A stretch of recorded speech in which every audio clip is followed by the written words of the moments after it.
बहुत समय पहले की बात है। एक हरे भरे जंगल में विभिन्न प्रकार के पक्षी रहते थे। उनमें से एक थी छोटी पर बेहद चतुर चिड़िया जिसका नाम था चातकी। चातकी के बारे में कहा जाता था कि वह न केवल तेज उड़ान भरती है बल्कि अत्यधिक बुद्धिमान भी है। उसके इसी गुण के कारण जंगल के सारे पक्षी उसकी प्रशंसा करते थे। लेकिन कुछ पक्षी उससे ईर्ष्या भी करते थे, खासकर गरुड़, जो अपनी ताकत और तेज उड़ान के लिए जाना जाता था।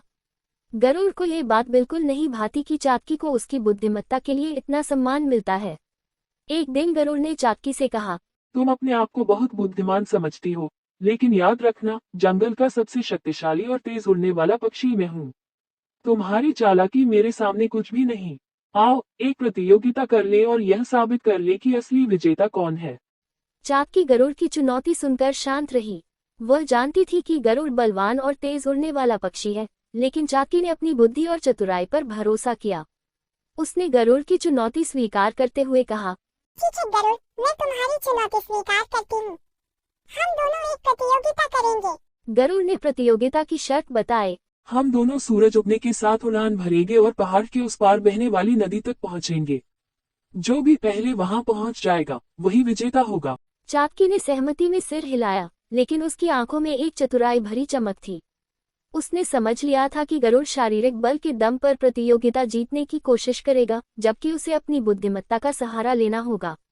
अगले दिन सूरज उगने के साथ ही प्रतियोगिता शुरू हुई।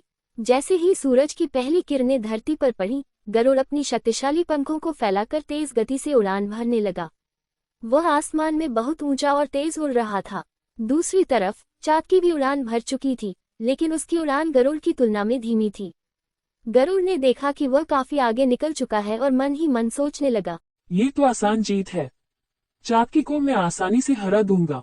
गरुड़ ने अपनी गति बढ़ाई और कुछ ही देर में चातकी की नजर से ओझल हो गया। लेकिन चातकी घबराए नहीं, वह अपनी योजना के अनुसार उड़ रही थी। चातकी ने देखा कि गरुड़ तेज उड़ान के कारण जल्द ही थक जाएगा।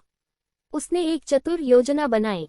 वह सीधे नदी की दिशा में न जाकर पेड़ों के घने जंगलों के बीच से उड़ने लगी, जहां हवा की दिशा और गति गरुड़ के मुकाबले उसे अधिक सहायता प्रदान कर सकती थी। उसने छोटे छोटे आराम के पल लिए, लेकिन हमेशा अपनी मंजिल की ओर ध्यान बनाए रखा। दूसरी तरफ गरुड़ ने लगातार तेज गति से उड़ान भरी और उसकी ताकत धीरे धीरे घटने लगी। गरुड़ ये सोचकर शांत नहीं हो रहा था कि चातकी उससे बहुत पीछे है और वह आराम से जीत जाएगा। लेकिन थोड़ी ही देर बाद गरुड़ को अपनी थकान का एहसास हुआ।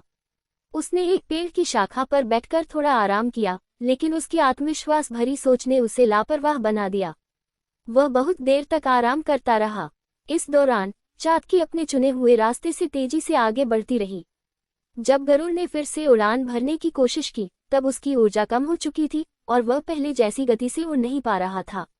दूसरी ओर चातकी अपनी योजना के अनुसार उड़ते हुए नदी के पास पहुंच गई। वह नदी के किनारे आराम करने लगी और गरुड़ का इंतजार करने लगी। थोड़ी देर बाद गरुड़ भी वहां पहुंचा, लेकिन अब बहुत देर हो चुकी थी। गरुड़ ने जैसे ही चातकी को नदी के किनारे आराम करते हुए देखा, उसकी आंखों में आश्चर्य और शर्म की मिलीजुली भावनाएं थीं। वह गहरी सांस लेते हुए बोला, मैंने सोचा था कि मैं ताकत और गति के दम पर जीत जाऊंगा, लेकिन तुमने अपनी चतुराई से बाजी पलट दी। चातकी ने मुस्कुराते हुए कहा, गरुड़, सिर्फ ताकत ही सब कुछ नहीं होती। चतुराई और सही योजना भी उतनी ही जरूरी होती है। मैंने अपनी सीमाओं को समझा और उसी के अनुसार अपनी योजना बनाई। गरुड़ ने अपनी हार मान ली और कहा, तुम सचमुच बुद्धिमान हो चातकी। तुमने मुझे सिखाया कि कभी कभी कम ताकतवर होना भी जीत का कारण बन सकता है, अगर उसके साथ चतुराई हो। इस प्रतियोगिता के बाद जंगल के सभी पक्षियों ने चातकी की चतुराई की प्रशंसा की और गरुड़ ने भी उसे अपना साथी मान लिया। इस कहानी से सभी ने ये सीखा कि सिर्फ शक्ति और गति ही नहीं, बल्कि समझदारी और सही योजना से भी बड़े लक्ष्य हासिल किए जा सकते हैं। सीख, चाहे आप छोटे और कमजोर क्यों न हो, अगर आप सही तरीके से सोचें और काम करें, तो आप किसी भी चुनौती का सामना कर सकते हैं।